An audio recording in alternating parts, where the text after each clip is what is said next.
Bismillahirrahmanirrahim. Assalamualaikum warahmatullahi wabarakatuh. Salam hormat sahabatku seluruh rakyat Indonesia. Pada kesempatan ini saya akan menjelaskan tentang kekhawatiran dan kondisi negara kita saat ini. Dari analisa intelijen yang terus saya kembangkan, melihat situasi berbagai negara di dunia dari masa ke masa hingga hari ini. Setelah mempelajari, membandingkan gerakan-gerakan intelijen strategi bangsa-bangsa maju, saat ini saya sudah berpikir bahwa jika hukum di dalam negeri kita ini tidak ditegakkan dengan baik,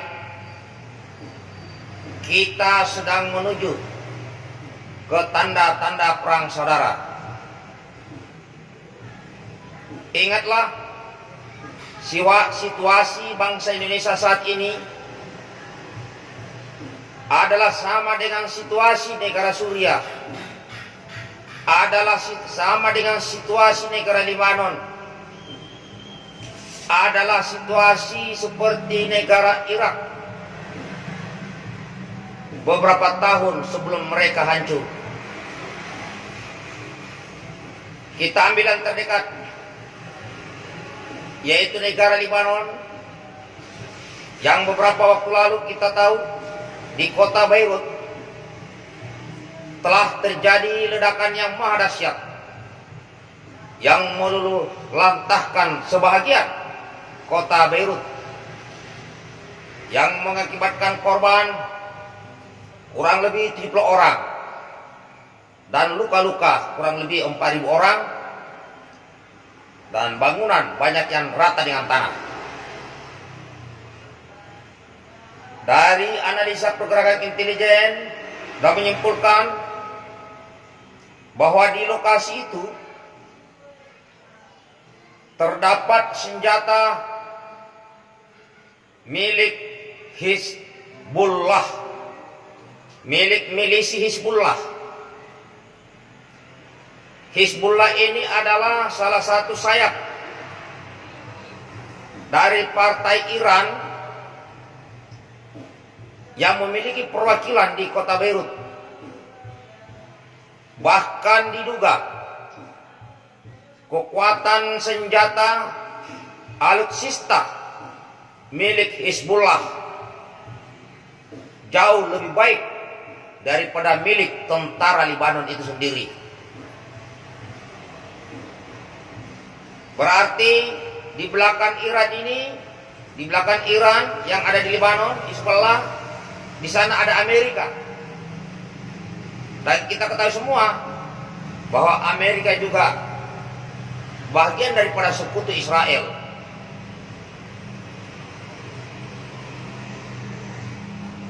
Motif apa yang terjadi di Lebanon?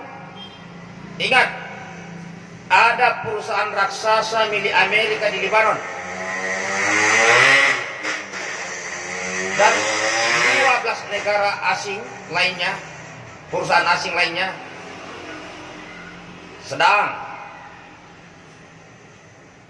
mengambil minyak negara Lebanon. Dan bisa jadi karena ketegangan Iran dan Amerika akhir-akhir ini, ada kekhawatiran daripada Amerika dia akan diserang lewat Lebanon dan dihancurkan ladang minyaknya. Maka kemungkinan ledakan yang terjadi di Beirut adalah sabotase dari negara-negara asing yang sedang merampok sumber daya alam rakyat Lebanon. Terus bagaimana kondisi rakyat Lebanon sendiri saat ini? Mereka mayoritas melarat, saudara-saudara. Selain dia masih berperang, sumber daya alam mereka terus dirampok, maka sebagian besar rakyat Lebanon menderita, miskin di atas lautan minyak. Maka yang bertahan hidup di sana adalah para penjilat, para pengkhianat, para pejabat pro kapitalis yang hanya segelintir orang itu. Kapitalis ini nggak perlu tahu apa agama yang ada di Lebanon, dia menganut budaya apa, dia nggak mau tahu itu. Yang mereka tahu dengan beberapa perusahaan asing bahwa mereka harus merampok sumber daya alam Lebanon, dan jika diganggu maka konflik di wilayah tersebut akan ditingkatkan. Kita tahu bahwa Hizbullah itu adalah dari aliran Syiah, dan di Lebanon sendiri itu banyak Sunni, tapi saat ini belum dibentrokkan. Tapi ini akan bentrok jika rakyat Lebanon meminta haknya untuk mengelola sumber daya alamnya. Bayangkan, Amerika ini main 2 kaki bahkan 3 kaki. Di sisi lain, dia adalah sekutu Israel. Di sisi lain, dia ada di belakang Hizbullah. Inilah kapitalis. Sedangkan negara Amerika sendiri ini adalah wadah yang dikuasai, yang dijalankan oleh kapitalis. Jadi negara-negara raksasa, tentara-tentara mereka itu dibiayai oleh kapitalis. Saya ambil satu cerita yang pernah saya alami sebagai komandan Subsatgas TNI pengamanan PT Freeport tahun 2012. Jadi waktu itu saya adalah komandan Subsatgas TNI, membawahi Satgas Angkatan Darat, Angkatan Laut, Angkatan Udara. Saat itu saya bergerak di bawah komando BKO Polri. Di Freeport itu ada tentara swasta, saudaraku, ada tentara bayaran, saudaraku, namanya Triple Canopy. Tentara-tentara sekelas Triple Canopy ini seperti Blackwater, G4S, Triple Canopy, ya khusus Blackwater itu spesialisasi perang burung. Maka kalau Amerika mengirim tentaranya ke peperangan seperti Timur Tengah, maka 80% adalah tentara bayaran.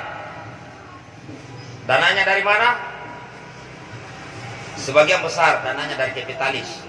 Misinya apa? Misi terakhirnya adalah merampok sumber daya alam negara yang serang. Apa hubungannya dengan negara kita saat ini? Mirip, hampir sama. Sebelum terjadi perang saudara di Lebanon, sebelum terjadi perang saudara di Suriah, sebelum terjadi perang antara Irak dan Iran yang meluluhlantahkan Timur Tengah. Apa itu? Satu, ciptakan kelompok yang menyerang pemerintahannya sendiri. Itu yang pertama. Yang kedua, jika kelompok-kelompok ini tidak terlalu efektif dan tidak terlalu aktif menyerang pemerintah, maka siapkan rencana cadangan yang berikutnya. Adu domba antar agama di dalam bangsa itu, adu domba antar sukunya. Jikapun itu tidak berhasil, dan di sini adalah mayoritas Islam, Muslim terbesar di dunia ada di Indonesia. Kita dan saya tahu semua Selain yang mayoritas ini adalah ahli sunnah, tapi ini benih-benih lawannya sudah mulai disiapkan. Siapakah itu? Ada Wahabi, ada Sunni, ada Syiah, ditambah lagi ada pemikiran ideologi komunis. Berarti ini perannya dari negara-negara yang berideologi komunis. Kalau yang saya sebutkan tadi semakin diperkuat, kemudian ahli sunnah dipecah belah, dilemahkan, saya yakin perang saudara tidak lama lagi. Dan yang berperang bukan rakyat Indonesia melawan Amerika, bukan rakyat Indonesia melawan Cina, bukan. Rakyat Indonesia dengan rakyat Indonesia dibenturkan. Satu kelompok rakyat Indonesia itu disupport oleh negara A, satu kelompok lagi disupport oleh negara B, benturkan. Itulah yang disebut proxy war, yaitu di mana kapitalis menggunakan kekuatan negara-negara raksasa. Dengan kekuatan kapitalis ini mensupport negara-negara raksasa ini menggunakan kelompok-kelompok yang terpecah dalam bangsa yang akan dijajah ekonominya. Sekali lagi penekanan saudaraku, kapitalis tidak mau tahu agama apa yang kita anut, tidak mau dia tahu. Dia tahunya dia akan merampok sumber daya alam kita. Ini saya berbicara dengan maksud dan tujuan agar jika terjadi keributan di negeri ini saling menyerang, seperti yang terjadi kayak Pak Jarod, seperti yang si Agus, seperti yang terjadi di Solo apa semua, agar segera ditangani secara hukum, biar tidak melebar. Nah, kalau itu segera ditangani secara hukum, maka strategi perang tahap 3 yang sedang berlangsung saat ini bisa meredam. Maka agenda perang Laut Cina Selatan tetap akan berlanjut, saling pameran kekuatan, tapi dia akan mengalami kerugian yang sangat dahsyat. Karena sungguh peperangan mereka yang disponsori oleh Amerika dan Cina yang direncanakan di Laut Cina Selatan melibatkan negara-negara sekutu sebagai sponsor untuk menakuti dan menurunkan psikologis bangsa-bangsa berkembang, negara-negara berkembang di wilayah peperangan itu. Maka mereka dengan mudah mempengaruhi kebijakan politik suatu bangsa yang lemah karena juga ikut dalam peperangan. Dari situ dia masuk dan berbagi kue kekayaan sumber daya alam.